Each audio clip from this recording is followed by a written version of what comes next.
Bonjour à toutes et tous. Belle fête de Pâques, beaucoup de lumière, beaucoup de conscience pour chacune et chacun. Et je me réjouis de vous faire ce tirage de tarot, cette lecture des énergies à l'œuvre en ce moment, en vous, autour de vous, pour plus de conscience, pour plus de guérison. Et puis, je finis de brasser mon jeu. Je voulais juste quand même, avant de commencer le tirage, regardez, vous montrer ça. Ah, ah, tellement content. Bon, vous le voyez à l'envers, mais c'est casser les malédictions familiales. Euh, j'ai reçu les exemplaires, les premiers exemplaires d'auteurs sur de Amazon. Je suis tellement heureux d'avoir publié ce livre. C'est le fruit d'un travail de 3 ans d'exploration profonde avec la médecine de la jungle, avec la médecine de la forêt, avec l'exploration des états de conscience modifiés, qui, je dois dire, m'ont donné accès à une largeur de conscience, une capacité d'aller à la rencontre de mes émotions, de mon corps, des empreintes traumatiques profondément gravées en moi et de trouver des chemins de guérison, des chemins de pardon, des chemins de réconciliation avec moi-même et avec ma lignée qui ont été beaucoup, beaucoup au-delà de ce que j'en attendais, de ce que j'imaginais. Ça a été un chemin dur, vraiment. À certains moments, j'ai pensé que j'allais arrêter, mais alors je suis tellement heureux d'être allé au bout. Et puis écrire ce livre, c'était en même temps un travail d'intégration pour moi-même, et puis en même temps, c'était un travail d'une profonde conscience que euh, ça a du sens de partager mon histoire, et je le dis pas seulement pour moi, ça a du sens de partager nos histoires, parce que nous sommes tous sur le même chemin, d'apprendre et de faire en sorte que nos vies soient une expérience de conscience, une expérience d'être de plus en plus consciente et conscient. Et dans cette conscience, nous sommes de plus en plus capables d'être présents à ce qui se passe. Et la présence, c'est le plus grand des cadeaux. C'est la plus grande des guérisons. La guérison est dans la présence. La force est dans la présence. Voilà. Enfin, j'arrête. Je vais faire mon tirage de tarot. Mais juste pour vous dire que c'est un, c'est une entreprise qui a été magnifique et je vous encourage à acheter le livre parce que vraiment je crois qu'il est bon et les retours que j'ai eus de nombreuses personnes m'ont encouragé. Je pense que c'est le meilleur livre que j'ai écrit jusqu'à maintenant, le plus profond. Et puis, je serais très heureux d'entendre vos retours, vos feedbacks, de savoir ce qui vous a questionné, ce qui vous a touché, etc. Et puis, disons cela, je coupe le jeu, je tire la première carte. Voilà le 7 de denier qui parle de la position dans laquelle je suis maintenant que j'ai publié. Mais ce 7 de denier, c'est la position de cet homme qui a, euh, qui a fait son travail, qui s'est occupé de son jardin. Hein. Les deniers, on est toujours dans l'enracinement, dans la matière, dans le très concret. Il ne s'agit pas juste de travailler dans la tête, il s'agit d'un projet concret qui se manifeste dans la matière. Peut-être de tout ce que vous avez fait pour nourrir une relation, peut-être de votre investissement dans un projet professionnel ou dans quoi que ce soit qui a à voir avec vos racines. Peut-être la manière dont vous prenez soin de votre corps, peut-être le travail patient, de faire un régime pour perdre du poids ou de cultiver votre santé en allant faire de l'effort physique, de la gym, de la musculation, ou peut-être le travail patient d'une psychothérapie qui vous permet d'aller à la rencontre de votre monde intérieur. C'est pas forcément limité à ce qui est matériel, mais c'est tout ce qui nous enracine dans nos lignées, dans l'existence terrestre, dans la matière, dans la réalité. Et vous voyez cet homme qui a fait son travail. Et maintenant, il est dans cette posture qui représente un certain défi. Cette posture où le travail n'a pas encore porté tout son fruit. On est encore dans l'attente. On est dans ce moment où le travail a été fait, on ne peut pas rajouter grand-chose, et il faut la patience. Il faut la patience pour que le travail produise son fruit. Le fruit va venir, mais c'est pas le moment de cueillir. Et il faut se retenir dans ces moments-là. Et c'est pour ça que ça peut être un temps où il y a une certaine difficulté, où il y a une certaine épreuve, mais c'est un temps d'attente, de patience. Et peut-être que ça vous parle.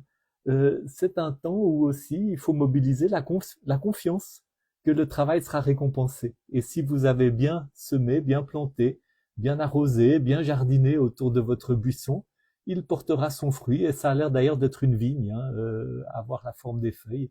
Donc c'est un fruit qui apporte quelque chose de très joyeux. Quelle est la carte qui sous-tend ce set de deniers? C'est le 6 de coupe.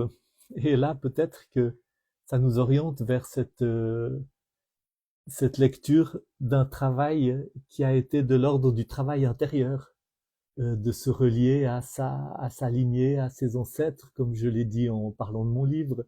Mais peut-être que vous êtes en ce moment en train de faire un travail pour aller à la rencontre de, de choses en vous qui ont besoin où il y a besoin de jardinage, où il y a besoin de soins, et puis dans le but de, de faire de votre vie un buisson qui porte du fruit. Cette plante qui porte ces 7 deniers pourrait être un symbole, une image de notre processus de croissance personnelle, d'individuation, et ça s'enracine dans ce 6 de coupe qui est une carte de réconciliation avec le passé, qui est une carte de guérison de l'enfant en nous, qui est une carte d'aller à la rencontre en nous des parties qui ont été blessées, des parties qui ont été exilées, mais aussi d'aller à la rencontre en nous de l'innocence de l'enfant, des parties en nous qui ont besoin d'être chéries, qui ont besoin d'être protégées, qui ont besoin qui ont besoin qu'on en prenne soin pour qu'elles puissent grandir, pour qu'elles puissent prendre toute leur place. Et dans ce sens-là, ces deux cartes dialoguent très très bien ensemble. Il y a aller à la rencontre de l'innocence, aller à la rencontre de ces parties qui sont dans la vulnérabilité, mais qui sont aussi porteuses de tellement de beauté, de tellement de richesse, et qui souvent ont été écrasées, ont été empêchés de donner tous leurs fruits. Et là, il y a celui qui prend soin, qui jardine, qui protège, qui garde. Hein. Et c'est une belle image de ce travail intérieur que nous pouvons être amenés à faire. Et puis voyons la carte qui est sous le paquet. Et c'est la reine de denier. La reine de denier qui est peut-être là où ce travail dont je viens de parler, ce travail qui vient de vous être décrit par ces deux cartes, nous mène, puis peut-être aussi celle qui veille et qui protège tout ce travail.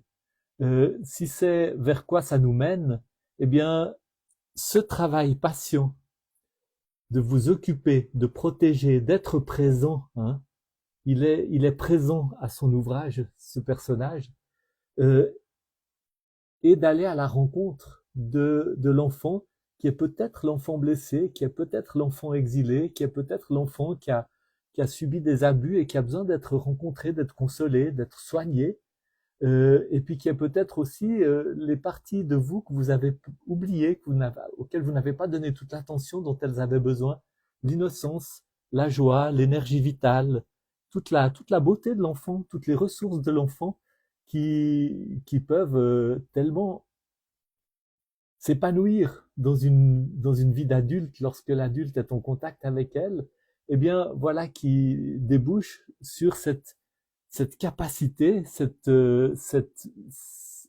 posture de cette reine de denier qui est en pleine possession de sa vie. Vous voyez, elle est en pleine possession de sa vie, elle est là sur son trône, au milieu d'une nature florissante. L'arbre s'est transformé en ce paysage